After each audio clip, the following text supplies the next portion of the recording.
Hello my friends, it's time to go into detail of the release. I say in just about every video, I want to release early, especially with the driver.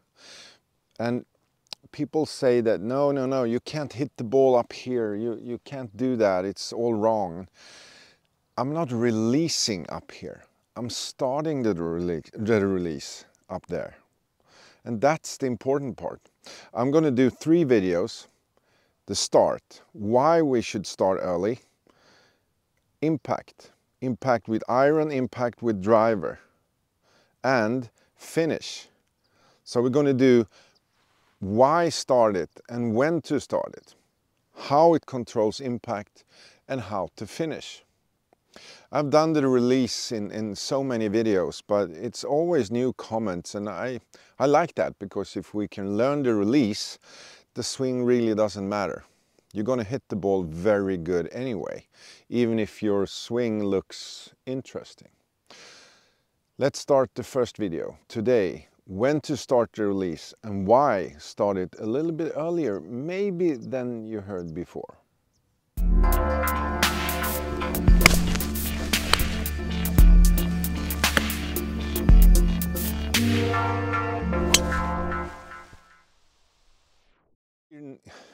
We need to realize that it's a very short period of time we have from the start of the swing at the top and to the ball.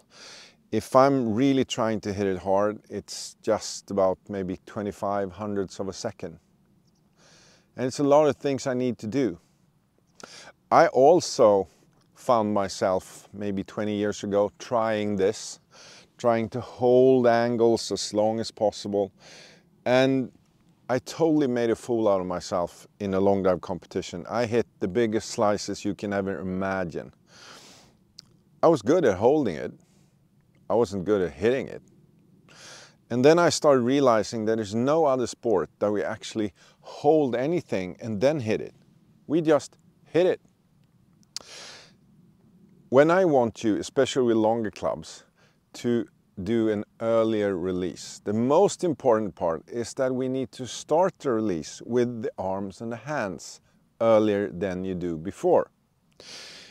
This is just a 7-iron, but up here, if I start the release, I don't rotate at all, I just extend my trail arm up here, it's going to end up square, maybe 2 feet from the ball.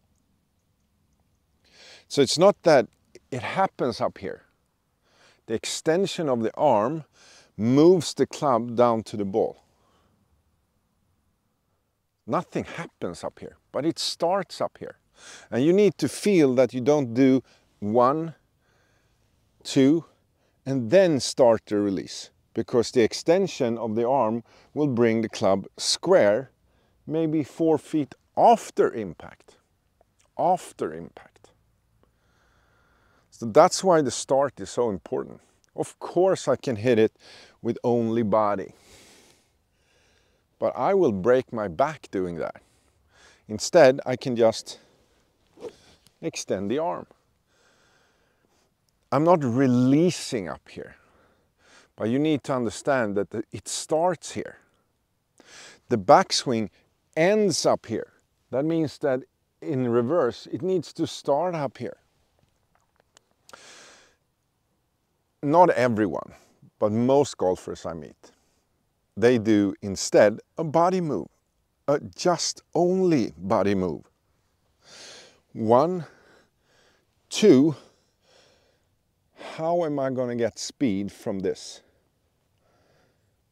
I'm starting the release 3 feet from the ball. I'm going to have speed over there, way past the ball.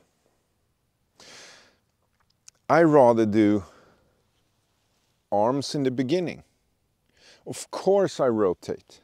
You can see my shoulders now, 90 degrees. I just extend the arm and I'm back to square. The start, a little bit earlier, the start with the arm release will give you more speed, because it gives you more time to increase speed.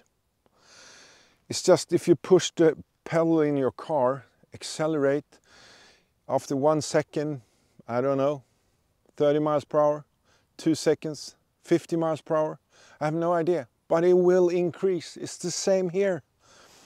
Try to understand that holding it will not speed up the club. We need this to happen before impact. Think about how you do it. Are you actually only moving your body? I can see a lot of this instruction going on.